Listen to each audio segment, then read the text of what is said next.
Israel Hamas युद्ध को 15 महीने से ज्यादा का वक्त हो चुका है, लेकिन अभी तक शांति नहीं आ सकी है। इजरायली सेना लगातार गाजा में अलग अलग ठिकानों पर बमबारी कर रही है।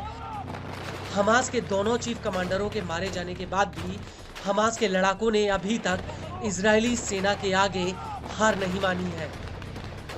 ऐसे में आशंका इस बात की बढ़ गई है कि इजराइल गाजा में कुछ बड़ा करने वाला है।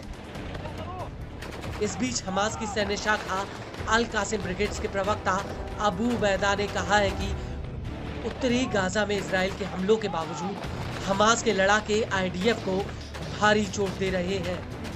पिछले 72 घंटों में आईडीएफ और हमास के बीच भीषण जंग हुई है, जिसमें आईडीएफ के 10 सैनिक मारे गए जबकि दर्जन भर लोग घायल हुए हैं।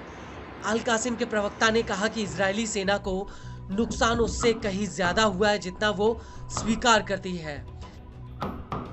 इजरायली सेना हमास लड़ाकों के मनोबल और ताकत को कमजोर करने में पूरी तरह से नाकाम रही है। ऐसे में जल्द ही आईडीएफ उत्तरी गाजा से पीछे हट जाएगी। हमास नेता ने आगे कहा कि इजरायली सेना सिर्फ एक ही मामले में सफल रही है, वह है विनाश, तबाही और निर्दोष लोगों के खिलाफ नरसंहार। अबू उबैदा ने आगे कहा कि हमास के लड़ाके उत्तरी और मध्य गाजा में इजरायली सेना के सामने चट्टान की तरह खड़े हैं। इस बीच इजरायली नेता और डेमोक्रेटिक पार्टी के नेता ने गाजा युद्ध को लेकर नेतन्याहू सरकार पर हमला बोला है। दरअसल इजरायली नेता यायर गोलान का कहना है कि इस युद्ध को बहुत पहले ही खत्म हो जाना चाहिए था। ये नेतन्याहू की गलत नीतियों का नतीजा है कि गाजा युद्ध अब तक चल रहा है। नेतन्याहू ने सत्ता में बने रहने के लिए गाजा युद्ध का इस्तेमाल किया है। हाल ही में एक इंटरव्यू में गोलान ने इजरायली सरकार से युद्ध को खत्म करने और दोनों पक्ष में जान लेने वाली गैर जरूरी खून खराबे को रोकने की अपील की थी। इजरायली न्यूज एजेंसी हारेट्स ने भी नेतन्याहू और उनकी सरकार से गाजा में इजरायली बंधकों की रिहाई को लेकर एक समझौता करने पर जोर दिया था।